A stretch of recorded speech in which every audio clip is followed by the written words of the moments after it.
عافانا وإياكم بالآيات وذكر الحكيم إنه تعالى زواد كريم ملك رؤوف رحيم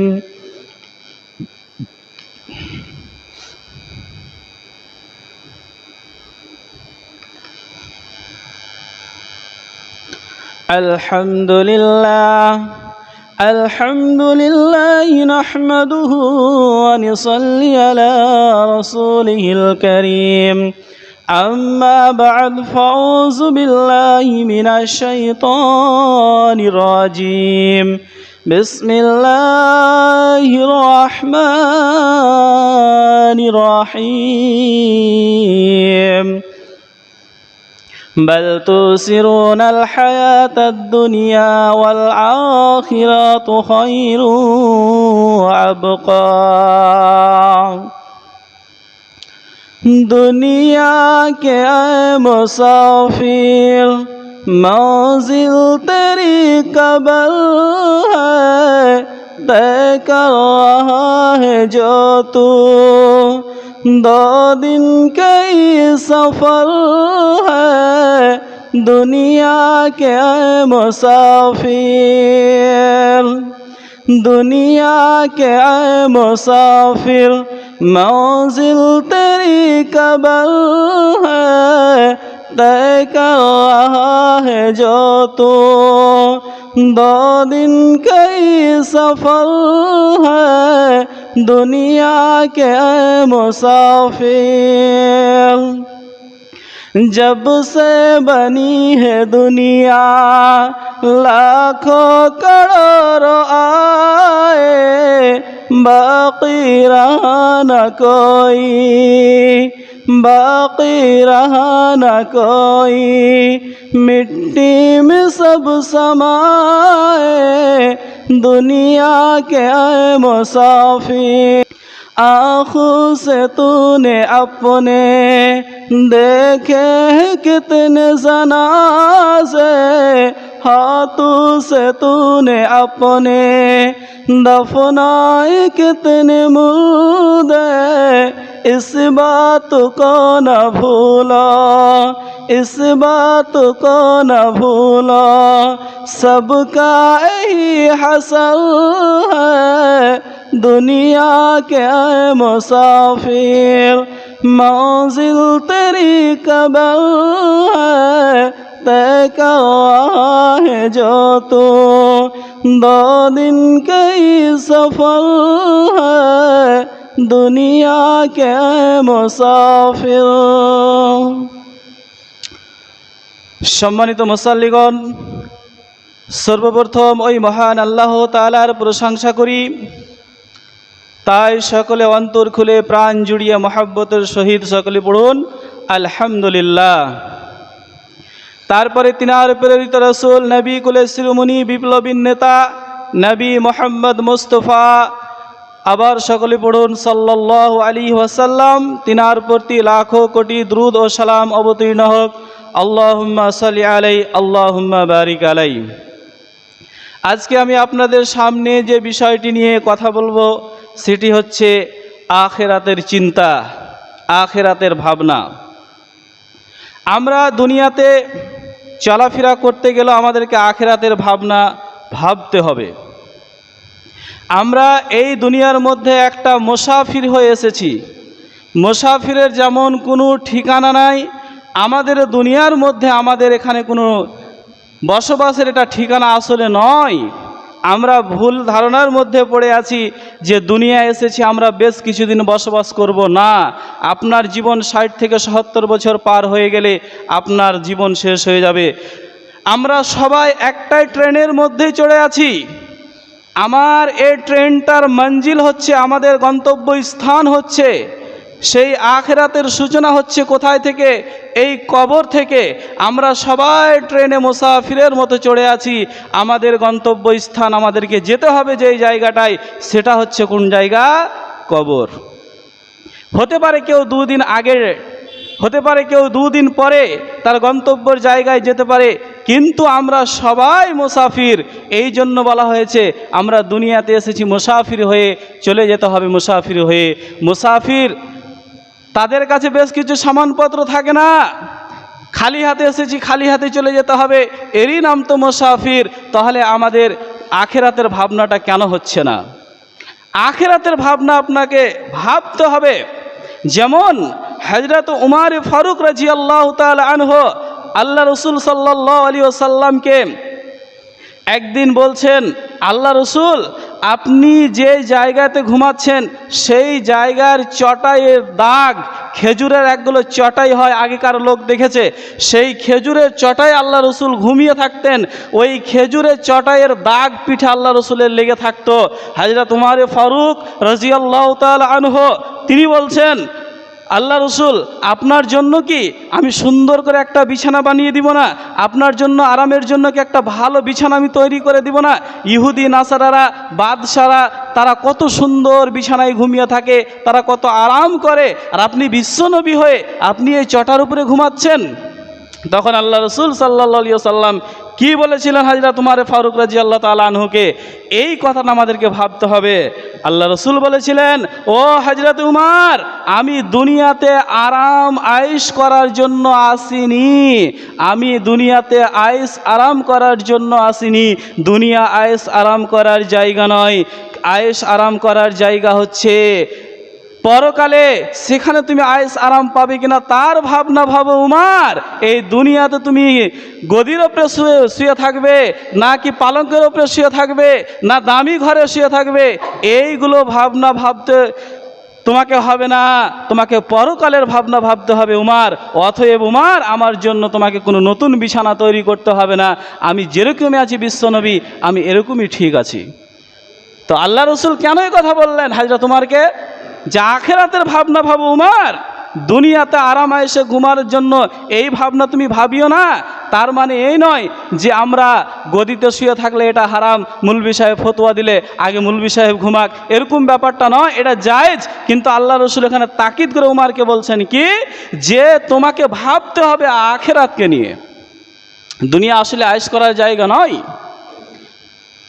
একদিন মা আয়েশা নিজে বলছেন যে আল্লাহ রসুল সাল্লাল্লাহু আলাইহি ওয়াসাল্লামকে আমি একটা কম্বল বিছিয়ে ঘুমাতে দিতাম মাঝে মধ্যে। একদিন মা আয়েশা বলছেন যে আমি কম্বলটাকে ডাবল করে দিয়েছি যাতে আল্লাহ নবীর একটু আরাম হয়, ঘুমটা ভালো হয়। আল্লাহ নবী সাল্লাল্লাহু আলাইহি ওয়াসাল্লাম সকালবেলায় ফজরের নামাজ পড়ে আয়েশাকে বলছে, আয়েশা তুমি কি বিছান কি আমার জন্য খুব ভালো করে আজকে করেছিলে নাকি? তখন মা আয়েশা বলছে, আল্লাহ রসুল আজকে কম্বলটাকে আমি ডাবল করে বিছিয়ে দিয়েছিলাম। তখন আল্লাহ রসুল আয়েশাকে বলছেন, ও আয়েশা তুমি এটা কেন করলে? তোমার এই ভালো বিছানা পেয়ে আজকে আমার কিয়ামুল লাইল তাহাজ্জুদের নামাজ পড়তে পারিনি। আয়েশা তুমি এই ডাবল বিছানা আমার জন্য বিছাবে না, আমার জন্য সিঙ্গাল তুমি ওই কম্বল জাগে বিছাতে ওটাই তুমি করবে, কিন্তু আমার জন্য বেশি আরামের বিছানা আয়েশা তুমি তৈরি করো না। আজকে আমাদের বাড়িতে মোটা মোটা গদিতে শুয়ে থাকি, আর সত্যি দুঃখের বিষয় এমন এমন গদি তৈরি হয়েছে শুয়ে গেলে মনে হয় যে আর উঠতে পারা যাবে না। এই জন্য আজকে আমাদের মুসাল্লির দুরবস্থা যে আমরা বাড়িতে ঘুমিয়ে থাকি খুব আরামের বিছানায়, ফজরের ঘুম ভাঙতে চাই না। আল্লাহ রসুল কি বললেন, আয়েশা দুনিয়া ঘুমার বেশি আরাম করার জায়গা নয়, আখেরাতে কত ঘুম পাড়বে তার ভাবনা ভাবো। তাহলে আমাদেরকে আখেরাতের চিন্তা করতে হবে। আমরা সে আখেরাতের চিন্তা ভাবনা একবারও করি না কেন? আখেরাতের চিন্তা ভাবনা কেমন করে করতে হবে? যেমন ইতিপূর্বে মনে হয় কথাটা বলেছি যে হযরত আবু বকর সিদ্দিক রাদিয়াল্লাহু তাআলা আনহু তিনার একটা গোলাম থাকতো, একটা দাস থাকতো। সেই দাস বাইরে থেকে কিছু খাবার যখন নিয়ে আসতো আর হযরত আবু বকর সিদ্দিককে যখন দিতেন, হযরত আবু বকর সিদ্দিক রাদিয়াল্লাহু তাআলা আনহু সেই খাবারটার ব্যাপারে জিজ্ঞাসা করতেন তার চাকরকে, তার দাসকে, যে এটা কি হালাল না হারাম। তার চাকর যদি বলে দিত এটা হালাল, কোথায় থেকে নিয়ে আসতো, খবর নেওয়ার পরে হযরত আবু বকর সিদ্দিক খেতেন। একদিনকার ঘটনা যে হযরত আবু বকর সিদ্দিক রাদিয়াল্লাহু তাআলা আনহু তিনি বলছেন আমাকে খুব খিদা লেগেছে, হাদিস কিন্তু বুখারী, কোনো সন্দেহ নাই।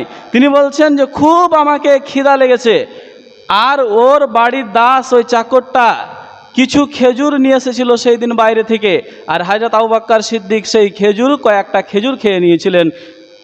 তারপরে তিনার বাড়ির দাস বলছে, ওই চাকর বলছে, ও আমার মুনিব, আপনি আজকে যে খেজুর খেয়েছেন আমাকে জিজ্ঞাসা কেন করলেন না, আপনি কেন খেয়ে ফেললেন? আজকের খেজুরটা হালাল ছিল না হারামের ছিল? তখন হযরত আবু বকর বলছেন, খেজুর কোথায় থেকে নিয়ে এসছো, এটা হালাল ছিল না হারাম ছিল? তখন তার চাকর বলছে যে আমি একটা মিথ্যা কথা বলে খেজুরটা নিয়েছি। কেমন মিথ্যা? বলছে আমি কাহিনাত বানিয়েছিলাম আর কি। কাহিনাত বলা হয় যে যারা মানুষের হাত দেখে ভাগ্যর কথা বলে দেয়। কি বলে দেয়? এই তোমার হাতটা দেখি, আরে তোমার সামনে বিপদ 2-3টা ফাড়া রয়েছে, তাহলে কি করতে হবে, তোমাকে করতে হবে, এগুলো বানিয়ে সানিয়ে আপনাকে বলে দিবে, আর আপনার মগজকে তারা অন্যদিকে ঘুরিয়ে দিবে। এটা হচ্ছে কাহিনিয়াতের কাজ। এবং কিছু তারা সত্য কথা বলেও দেয়, এটা হয়ে যায়। কেন হয় ওটা আলাদা কথা, কিন্তু এটা একদম শরীয়তে হারাম। তো হযরত আবু বকরের গোলাম বলছে যে একজন পুরুষ আর একজন মহিলা রাস্তা দিয়ে হেঁটে যাচ্ছিল এবং তার স্ত্রী ছিল গর্ভবতী।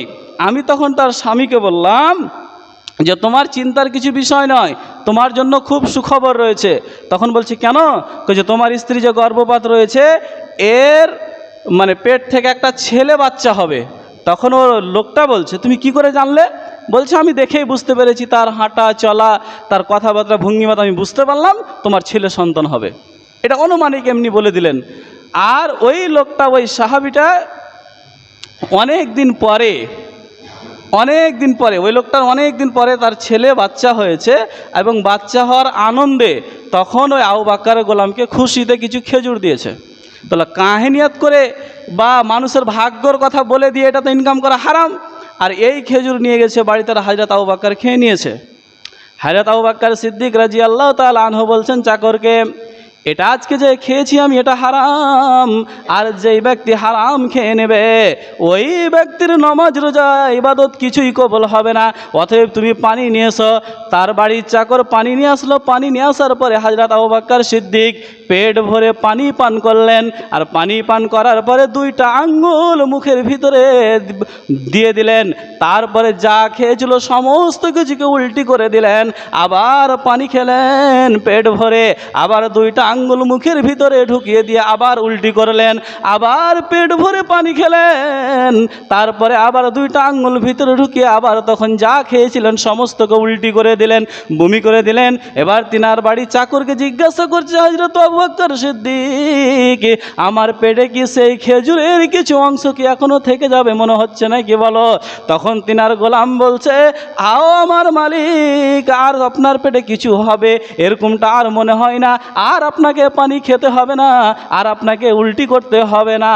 তারপরে হযরত আবু বকর সিদ্দিক রাদিয়াল্লাহু তাআলা আনহু এই কথা বলছেন কি, ওরে আমার গোলাম শুনে নাও, যেই দিন মক্কা বিজয় হয়েছিল ফাতে মক্কার দিন, আল্লাহ রাসূল সেই হাজ্জাতুল বিদাতে দাঁড়িয়েতে লম্বা ভাষণ দিয়েছিলেন। তার মধ্যে 4টা কথা আল্লাহ রাসূল বলেছিলেন। 1 নম্বর কথা, তোমরা হারাম মাল ভক্ষণ করবে না। 2 নম্বর, তোমরা কোনো ইয়াতিমের মাল ভক্ষণ করবে না। 3 নম্বর, তোমরা কোনো মানুষকে খুন করবে না। 4 নম্বর, তোমরা কোনো মানুষের ইজ্জত সম্মান নিয়ে খেলা করবে না। যদি কেউ হারাম খেয়ে নেয়, আল্লাহ পাক রব্বুল আলামিন ওই হারাম খাওয়ার কারণে তার দেহতে একটা কি করে দেয়, একটা নকশ লাগিয়ে দেয়, আর তার দেহটা আস্তে আস্তে তার ওই হারামের মাল থেকে পুরো বডিটাই ছড়িয়ে যায়। এবং যখন পুরো বডিটাই ছড়িয়ে যায়, আর ওই ব্যক্তি যখন আল্লাহ পাক রব্বুল আলামিনকে ডাকে, আল্লাহ পাক রব্বুল আলামিনের কাছে দোয়া করে, তখন ওই ব্যক্তির দোয়া আল্লাহ পাক রব্বুল আলামিন কবুল করে না। তাহলে হারাম মাল খাওয়া কত কঠিন। আজকে আমরা হালাল এবং হারাম ইনকাম করি, এটা পার্থক্য আমরা একবারও ভাবি না। বর্তমান যুগে যা পরিস্থিতি, তাহলে হযরত আবু বকর সিদ্দিক কেন করেছিলেন? আখেরাতের ভয়, আখেরাতের ভাবনা। আমরা কি আখেরাতে ভাবছি? এখন আমরা বেঈমানি, শয়তানি যা কিছু করে মাল যদি আমরা ইনকাম করতে পারি, এটা আমাদের সোচ, এটা আমাদের ভাবনা। আখেরাতের ভাবনাটা নেই। তাহলে আমরা কোন জায়গাতে দাঁড়িয়ে রয়েছি? আমরা কোন স্তরে এখন রয়েছি? আমরা কোন ভাবনা নিয়ে বসে আছি? এবার আপনাকে বলি যে একজন সাহাবী একদিন আল্লাহ রাসূলের কাছে আসলেন। আসার পরে আল্লাহ রসুলকে বলছেন যে আপনি আমাকে ইসলাম কবুল করিয়ে দেন, আমি ইসলাম কবুল করতে চাই। আল্লাহ রসুল ওই ব্যক্তিকে কালেমায়ে শাহাদাত পাঠ করিয়ে ইসলাম কবুল করালেন।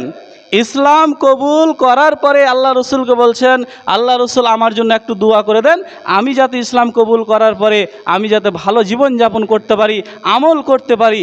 এবার আল্লাহ রসুল দোয়া করে দিলেন। ওই লোকটা বাড়ি চলে গেল। বাড়ি যাওয়ার পরে বেশ কিছুদিন পরে তখন আল্লাহ নবীর কাছে এসছে। আসার পরে আল্লাহ রসুলকে বলছে, কি বলছে দেখুন ভাবনাটা, আল্লাহর নবী আপনার কাছে এসে আমি ইসলাম কবুল করেছিলাম, তারপরে বাড়ি চলে গিয়েছিলাম। বাড়িতে আমি বেশ কিছুদিন ধরে জীবনযাপন করছি, আমি নামাজও পড়ছি, রোজাও রাখছি, সত্য কথাও বলছি, আমি সব কিছু আমলগুলো আল্লাহ রসুল আমার যতটা সম্ভব আমি করে যাচ্ছি। কিন্তু একটা কথা, সেই কথাটা হচ্ছে আমি যেদিন থেকে ইসলাম কবুল করেছি সেই দিন থেকে যেন আমার বিজনেসের যেন অনেক লাভ হতে শুরু হয়েছে, আমার বাড়িতে যেন টাকা পয়সা আস্তে আস্তে যখন বৃদ্ধি পেতে শুরু হয়েছে, আমার যেন উন্নতি হয়ে যাচ্ছে, উন্নতি হতেই রয়েছে। আল্লাহ রসুল আমি ইসলাম কবুল করার পরে, আমি কি ইসলাম কবুল করার জন্য নাকি আমার বাড়িতে মাল দাওলাত আসা শুরু হয়ে গেছে? যদি এটা হয় আল্লাহর নবী যে ইসলাম কবুল করার পরে আমার বাড়িতে সচ্ছল অবস্থা আসতে লেগেছে, আল্লাহর নবী এটা আমি কখনো চাই না। আমার মালকে আপনি কমিয়ে দেওয়ার কিছু ব্যবস্থা করুন। যদি ইসলাম কবুল করার পরে ওই মাল যদি আমার বাড়িতে আসতে শুরু হয়েছে, আমার দিন ভালো যেতে শুরু হয়েছে, এরকমটা যদি হয়, আল্লাহ কি আমাকে ইসলাম কবুল করার নেকির বাদৌলত কি দুনিয়ায় দিয়ে দিচ্ছে নাকি? আল্লাহর নবী এটা আমি দুনিয়াতে পেতে চাই না, আমি আখেরাতে পেতে চাই। এই জন্য আল্লাহ রসুল মাল কিভাবে কমাতে হবে একটা ব্যবস্থা আপনি করে দেন। এই হাদিসটাকে একটু চিন্তা করুন তো, যে একটা লোক ইসলাম কবুল করলো, বাড়ি গেল, তার সচ্ছল অবস্থা ফিরে আসলো, বাড়িতে বরকত হলো, আল্লাহ রসুলকে এসে বলছেন, আল্লাহর নবী এটা কি আমি ইসলাম কবুল করার জন্য দুনিয়া থেকে আল্লাহ আমাকে বদলা দিচ্ছে? আমি তো আখেরাতে বদলা চাই, আল্লাহ রসুল আমার মালকে কম করে দেন। আছে এরকম কোনো ব্যক্তি যে আমার বেশি ধন সম্পদ হয়ে গেছে, কি করে একটু কমাবো, এরকম মানসিকতা কার আছে?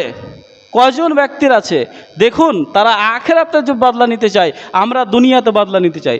একজন মানুষ যদি কারো একটু ভালো অবস্থা হয়ে যায়, তখন সে মনে করে কি আল্লাহ আমাকে খুব দিয়েছে। আর কারো যদি গরিব অবস্থা হয়ে যায়, তখন বলছে আমি আল্লাহর কাছে এত চাইলাম আমাকে কিছুই দিল না। আফসোসের শেষ নাই। ভালো দিলে আল্লাহ খুব ভালো রেখেছে, মনে হচ্ছে একবারে আল্লাহওয়ালা, নামাজ রোজা কিছু নাই, কিন্তু একবার এমন শুকরিয়া করবে সব আল্লাহ দিয়ে দিয়েছে। আর যদি গরিব হয়, বলবে আল্লাহর কাছে এত চাইলাম কিন্তু দিব এত চাইলাম আল্লাহ আমাকে দিল না। কিন্তু ওই সাহাবীটার মানসিকতা দেখুন, যে বলছে আল্লাহ রসুল আমি আখেরাতে বদলা চাই, আমার মালকে কমিয়ে দেন। ওই হাদিসটা অনুযায়ী আমরা কোথায় দাঁড়িয়ে আছি? আমরা কোথায় আখেরাতের ভাবনা কতটুকু ভাবতে আছি? একবার চিন্তা করেছি? যখন হযরত আবু হুরায়রা রাদিয়াল্লাহু তাআলা আনহু যখন মক্কা থেকে যখন মদিনা গেলেন, মদিনা যাওয়ার পরে হিজরত করে যখন মদিনা গেলেন, মদিনার লোক কিছু মানুষ হযরত আবু হুরায়রা রাদিয়াল্লাহু তাআলা আনহুকে জিজ্ঞাসা করছেন যে তুমি তো নবীর কাছে আশেপাশে খুব থাকো, অনেক হাদিস তোমার মুখস্থ, আমাদেরকে একটা হাদিস আজকে শোনাও যেটা তুমি নবীর কাছ থেকে শুনেছো। মদিনার লোকেরা হযরত আবু হুরায়রাকে জিজ্ঞাসা করছে, বুখারী শরীফের বর্ণনা। তখন হযরত আবু হুরায়রা রাদিয়াল্লাহু তাআলা আনহু বলছেন যে ঠিক আছে, আমি একটা হাদিস তোমাদেরকে শোনাচ্ছি, যেই হাদিসটা আমি আল্লাহর নবীর কাছ থেকে শুনেছি, আল্লাহ রসুল এবং আমি ছাড়া তৃতীয় ব্যক্তি ওখানে আর কেউ উপস্থিত ছিল না। এই কথা যেমনই বলা হয়েছে, হযরত আবু হুরায়রা রাদিয়াল্লাহু তাআলা আনহু একটা চিৎকার দিয়ে বেহুশ হয়ে পড়ে যায়। এবার মদিনার লোকেরা ভাবছে যে কি ব্যাপার, কিছুক্ষণ আগে সে বলছে আমি একটা হাদিস শোনাচ্ছি, কয়েকটা কথা বলার পরে বেহুশ হয়ে গেল। তখন মদিনার লোকেরা পানি টানি দিয়ে আবার যখন হুঁশ ফিরে আসলো, তখন ফের হযরত আবু হুরায়রাকে বলছে যে আপনি তো একটা হাদিস শোনাচ্ছিলেন, হঠাৎ করে আপনি বেহুশ হয়ে গেলেন কেন? তখন ফের হযরত আবু হুরায়রা রাদিয়াল্লাহু তাআলা আনহু বলছেন যে আমি একটা হাদিস আপনাদের শোনাচ্ছি, যে হাদিসটা আমি আল্লাহর নবীর কাছ থেকে শুনেছি স্বয়ং নিজে, এবং আমি আর আল্লাহ রসুল ছাড়া ওখানে কেউ উপস্থিত ছিল না। হযরত আবু হুরায়রা এই কথা বলার পরে আবার বেহুশ হয়ে যায়। মদিনার লোকেরা ওই হযরত আবু হুরায়রাকে পানি দিয়ে মাথা একটু বুলিয়ে দিয়ে আবার যখন জ্ঞান ফিরে আসে তখন বলছে, আপনি একটা হাদিসের কথা বলছিলেন, কেন বেহুশ হয়ে যাচ্ছেন বারবার, কিছু বুঝতে পারি না। এবার হযরত আবু হুরায়রা রাদিয়াল্লাহু তাআলা আনহু এবার তখন বলছেন, আমি একটা হাদিস আপনাদের বলি, যে হাদিসটা আল্লাহ রসুলের কাছ থেকে আমি শুনেছি, আমি এবং আল্লাহ রসুল ছাড়া ওই জায়গায় কেউ উপস্থিত ছিল না। হাদিসটা হচ্ছে এই, রসুল সাল্লাল্লাহু আলাইহি ওয়াসাল্লাম বলছেন, কাল কিয়ামতের মাঠে তিনজন ব্যক্তিকে দিয়ে, তিন শ্রেণীর মানুষকে দিয়ে আল্লাহ পাক রব্বুল আলামিন জাহান্নামকে উদ্বোধন করবে, জাহান্নামকে শুরুয়াত করবে। সেই তিন শ্রেণীর মানুষকে, নাম্বার 1 যারা শহীদ হয়ে মারা গেছে, নাম্বার 2 যাদের কাছে মাল দৌলত বেশি রয়েছে, নাম্বার 3 এমন আলেম, এমন কারি, এমন হাদিস শিখনেওয়ালা মুআল্লিম আলেম, এদেরকে দিয়ে আল্লাহ পাক রব্বুল আলামিন কিয়ামতের মাঠে সেই দিন জাহান্নামকে সর্বপ্রথম জাহান্নামে দিয়ে উদ্বোধন করবে। কেমন কথা? যুদ্ধের ময়দানে যারা শহীদ হয়েছে এই নিয়তে যে আমি যদি শহীদ হয়ে যাই, আমি যদি কাফের বিরুদ্ধে যুদ্ধ করি, লোক আমাকে শহীদ বলবে, লোক আমাকে বাহাদুর বলবে, লোক আমার সুনাম করবে, লোকটা কতই না ভালো, কতই না বাহাদুর, কতই না হিম্মতওয়ালা, এই নাম যে লোক আমার করবে, এই নিয়তে সে যুদ্ধ করতে করতে মারা গিয়েছিল। ওই লোকটা কাল কিয়ামতের যখন মাঠে উঠবে, আল্লাহ পাক রব্বুল আলামিনের সামনে গিয়ে বলবে, আল্লাহ তাআলা, আমি ইসলামকে বাঁচাতে গিয়ে শহীদ হয়ে মারা গেছি। আল্লাহ তাআলা বলবেন, তুমি মিথ্যা কথা বলছো, যখন তুমি যুদ্ধ করো তখন তোমার অন্তরে ছিল যে আমাকে লোক বাহাদুর বলবে, এই জন্য তুমি যুদ্ধের ময়দানে গিয়েছিলে, অতএব তুমি আল্লাহর রেজামন্দির জন্য তুমি জিহাদ করনি, তোমাকে জাহান্নামে দেওয়া হবে, আর ওই ব্যক্তিকে সর্বপ্রথম জাহান্নামের ভিতরে নিক্ষেপ করা হবে। নাম্বার 2 এমন মাল দৌলত বলে পৃথিবীতে ছিল যারা টাকা পয়সা মসজিদ মাদ্রাসায় দান করেছিল এবং ফকির মিসকিনকে খাইয়েছিল, গরিব মিসকিনকে দিয়েছিল, এলাকাতে বড় প্যান্ডেল করে ভোজ খাইয়েছিল। তার উদ্দেশ্য ছিল একটাই, যে আমাকে মানুষ বলবে, তার কত টাকা পয়সা, মানুষকে কতই না দান করতে পারে, তাকে দানই বলবে, তাকে সাদকা কারণেওয়ালা বলবে। এই যে নাম কেনার জন্য তুমি পৃথিবীতে মাল দৌলত পেয়েছিলে, এবং এই নিয়ে তো তুমি মসজিদে দিয়েছিলে, মাদ্রাসায় দিয়েছিলে, সাদকা করেছিলে, লোক যাতে তোমাকে দাওলাতমান বলে। এবং ওই লোকটা যখন কিয়ামতের মাঠে আল্লাহকে বলবে, আল্লাহ আমি অনেক সাদকা করেছি, দান করেছি, আল্লাহ বলবে তুমি মিথ্যা বলছো, তখন আল্লাহ পাক রব্বুল আলামিন ওই ব্যক্তিকে জাহান্নামে দিয়ে দিবে। নাম্বার 3 এমন আলেম, এমন কারি, এমন হাদিস শিখনেওয়ালা, যেই কারিরা যদি বলে, আমি যখন কোরআন তেলাওয়াত করছি আমার কণ্ঠস্বরটা এত ভালো, এই জন্য আমাকে লোক কারি বলে ডাকবে, আমাকে বড় আলেম বলে ডাকবে। এই নিয়তে যদি কেউ আলেম হয় আর কেউ যদি কারি হয়, কেউ যদি হাদিস শিখনেওয়ালা হয়, আল্লাহ পাক রব্বুল আলামিনের সামনে যখন বলবে, আল্লাহ আমি কোরআন তেলাওয়াত করেছি, হাদিস মানুষকে পড়ে শুনিয়েছি, আল্লাহ বলবেন তোমার নিয়তি ছিল যে আমি এইগুলো এই জন্য করেছি, লোক আমাকে আলেম বলবে, কারি বলবে, তুমি মিথ্যা কথা বলছো। আল্লাহ পাক রব্বুল আলামিন তখন ওই কারি, ওই আলেমকেও কি করবে, জাহান্নামে দিয়ে দিবেন। সর্বপ্রথম এই 3 শ্রেণীর লোককে জাহান্নামে দিবে, এই কারণে যে তারা লোক দেখানো পৃথিবীতে কাজ করেছিল। তারপরে এই 3টা কথা বলার পরে হযরত আবু হুরায়রা বেহুশ হয়ে পড়ে গেলেন। আবার তখন মদিনার ওই লোকেরা আবার তখন হযরত আবু হুরায়রার মাথাতে পানি দিয়ে হাত বুলিয়ে যখন আবার জ্ঞান ফিরে আসলো, হযরত আবু হুরায়রাকে বলছেন, আর আপনি যে হাদিসটা শোনালেন কথা ঠিক আছে, কিন্তু আপনি 3 বার কেন বেহুশ হয়ে গিয়েছিলেন এটা বুঝতে পারিনি। হযরত আবু হুরায়রা রাদিয়াল্লাহু তাআলা আনহু বলছেন, ও মদিনাবাসীরা শোনো, আমি এই জন্য বেহুশ হয়ে গিয়েছিলাম যে আমার অনেকগুলো হাদিস আল্লাহ রসুলের মুখস্থ রয়েছে, আমার কাছ থেকে অনেক হাদিস অনেক লোক শুনে গিয়েছে, আমার মতো হাদিস মনে হয় অনেকই লোক এতটা জানে না যতটা আমি জানি।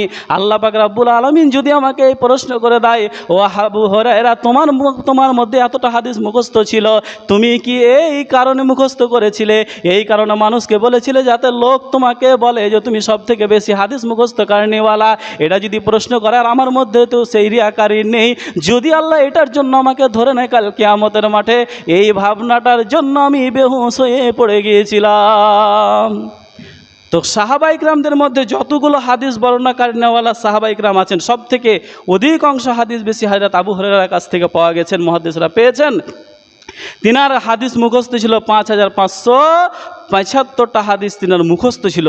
তিনাকে আল্লাহ এত জ্ঞান দিয়েছিলেন এবং মুখস্থ বিদ্যা এত দিয়েছিলেন। তা হযরত আবু হুরায়রা বলছেন যে আমি যে এই জ্ঞান অর্জন করেছি, আমি যে হাদিস মুখস্থ করেছি, যদি আল্লাহ আমাকে এটা প্রশ্ন করে দেয়, তাহলে আমাকে কি আল্লাহ এই অহংকারের মধ্যে আমাকে কি ধরে নেবে নাকি? তা হযরত আবু হুরায়রার মতো আল্লাহর নবী সাহাবী, তার মধ্যে কি অহংকার আসতে পারে? তাহলে তারা আখিরাতের ভাবনা কেমন করে ভাবছিলেন, আর আমরা কেমন করে ভাবছি? তাহলে আমাদের অবস্থাটা কোথায়? আমরা কেন ভাবি না আখিরাতের ভাবনা? আখিরাতের ভাবনা যদি আমি না ভাবি, তাহলে তো আমার নাজাত নেই। দুনিয়াটা কিছুই নয়। দুনিয়ার দাম কতটা এটা তো অনেকে আপনারা শুনেছেন যে একটা মাছির দুটো ডানা হয়। আল্লাহ রসুল বলছেন এই ডানাগুলোকে কি কেউ পৃথিবীতে কিনে নেবে? কেউ নেবে না। ওর কোনো মূল্য আছে? ওর কোনো দাম আছে?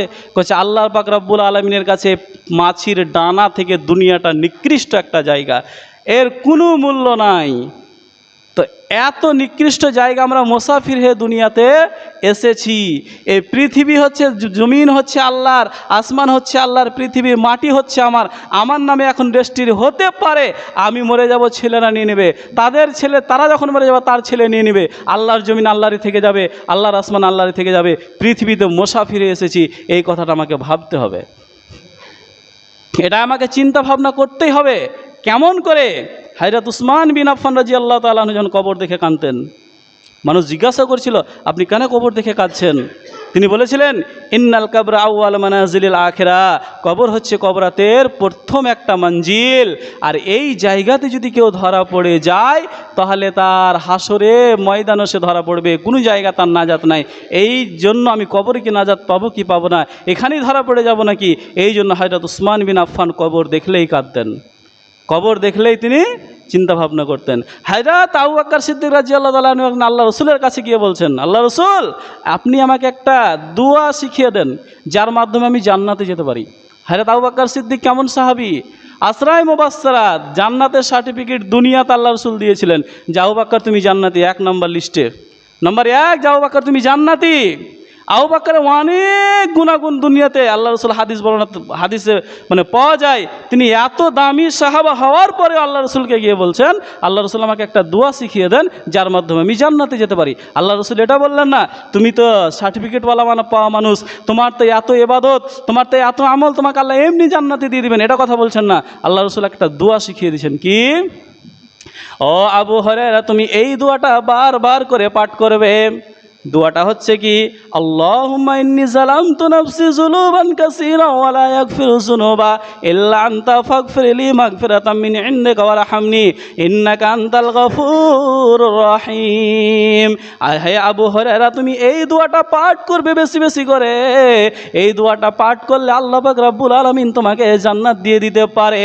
আমরা এই দোয়াটা নামাজের মধ্যে তাসাহুদের মধ্যে পাঠ করি, তাহলে আমরা 5 বার এই দোয়াটা পাঠ করি। এই দোয়াটা মুনাজাতও বলা যায় যে হযরত আবু বকর সিদ্দিক আল্লাহ রসুলের কাছে দোয়া শিখছেন জান্নাতে যাওয়ার জন্য, আখিরাতের ভাবনা ভাবছেন। আর আমরা পৃথিবীর মানুষ, আমরা আখিরাতের ভাবনা ভাবি না, আমরা আখিরাতের ভাবনা ভাবি না। তো যাই হোক, আল্লাহ পাক রব্বুল আলামিনের কাছে দোয়া করব যে আল্লাহ পাক রব্বুল আলামিন যাতে আমাদেরকে আখিরাতের ভাবনা ভাবায়। দুনিয়া একটা খেল তামাশা, দুনিয়াতে মানুষ খেল তামাশাগুলো তাকে খুব ভালো লাগবে। গান শুনতে আপনাকে যেমন ভালো লাগে আমাকে খুব ভালো লাগবে, লাগবে না? ওটা জিনিসই তাই। তো আপনি যদি মনে করেন আমি দুনিয়াতে গান শুনবো, এটা তো ভালো লাগবেই। গুনহার কাজ করলেই মানুষকে ভালো লাগবে, সে যতই বড় আল্লাহওয়ালা হোক আর সাধারণ মানুষ, গুনাহ করতে পেলে মানুষকে ভালো লাগবে। কিন্তু গুনার তাকে বাঁচতে হবে, কারণ আখিরাতের ভাবনা ভাবতে হবে যে আমাকে আখিরাতে তো নাজাত নেই, এটা হারাম। এখন মুহররম খেলার নামে কি না হচ্ছে, জায়েজ না জায়েজ কেউ দেখছে না। আপনারা তো এই কথাটা তো জানেন যে একজন মানুষ যদি মারা যায় বাড়ির লোক শোক পালন করবে কয়দিন? 3 দিন। ধরলেন একটা বাড়িতে কেউ মারা গেছে, তাহলে ওর বাড়ির লোক 3 দিন শোক পালন করবে, তারপরে স্বাভাবিক জীবনে ফিরে আসতে হবে, এটা আল্লাহ রসুলের হাদিস। আর স্বামী স্ত্রীর মধ্যে যদি স্বামী আগে মারা যায় স্বামী আগে মারা গেল, স্ত্রী বেঁচে আছে, স্ত্রী ইদ্যত পালন করবে 4 মাস 10 দিন। আর যদি কোনো স্ত্রী তার স্বামীর কাছ থেকে তালাক নিয়ে নিল, যে আমার ওখানে ঘর সংসার আমি করব না, কোনো কারণের জন্য তালাক নিয়ে নিল, তাহলে ওই স্ত্রী দ্বিতীয় বিয়ে করতে পারবে না। ওর ইদ্যত হচ্ছে 1 মাস। এই ইদ্যতটা এই জন্য এখানে রাখা হয়েছে যে ওই মহিলার পেটে তার আগের স্বামী যাকে তালাক দিল তার কোনো পেটে বাচ্চা আছে নাকি, এটা পরিষ্কার যতক্ষণ পর্যন্ত না হবে, দ্বিতীয় পিরিয়ড যতক্ষণ পর্যন্ত না চালু হবে, অতক্ষণ পর্যন্ত সে বিবাহ বসতে পাবে না। এটা তার ইদ্যত। এই স্বামী স্ত্রী দুটো ইদ্যত পাওয়া যায়, যে স্বামী মারা গেলে তার স্ত্রী বেঁচে থাকলে 4 মাস 10 দিন আল্লাহ রসুল ইদ্যত বলেছেন, আর স্ত্রী যদি তালাক নিয়ে নেয় স্বামীর কাছ থেকে 1 মাস ইদ্যত। আর যদি এরকম সাধারণ কোনো মানুষ মারা যায় 3 দিন হচ্ছে শোক পালন করার দিন, এর বেশি কেউ নাই। হাসান হুসেন মারা গেছে, 3 দিন শোক পালন সেই যুগে হয়ে গেছে, এখন আর তাদের কোনো শোক পালন করা যাবে না।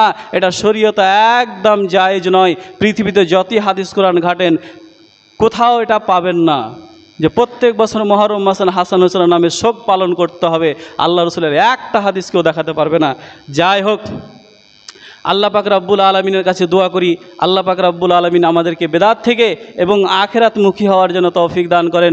সকলে বলুন আল্লাহুম্মা আমিন। আরেকটি কথা, কেউ যদি মুহররম মাসে রোজা রাখতে চান, মুহররম মাসের 9 তারিখ আর 10 তারিখ, তাহলে আগামীকাল হচ্ছে শনিবারের দিন মুহররম মাসের 9 তারিখ, আর রবিবারের দিন হচ্ছে 10 তারিখ। তাহলে আগামীকাল শনিবার একটা রোজা, আর 10 তারিখের দিন রবিবারের দিন 10 তারিখ, 10 তারিখের দিন একটা রোজা, 2টা মুহররম মাসে রোজা রাখবে। এখানে তার বিগত 1 বছরের গুনাহ আল্লাহ পাক রব্বুল আলামিন মাফ করবেন। যারা মা বোন ভাইরা যারা বাড়িতে আছেন, কাজ কাম যদি ফ্রি থাকেন, এটা নফল রোজা রাখতে চাইলে আপনি রাখতে পারেন। ওয়া মা আলাইনা ইন্নাল বালাদ ওয়া আলাইকুমুল হিসাব।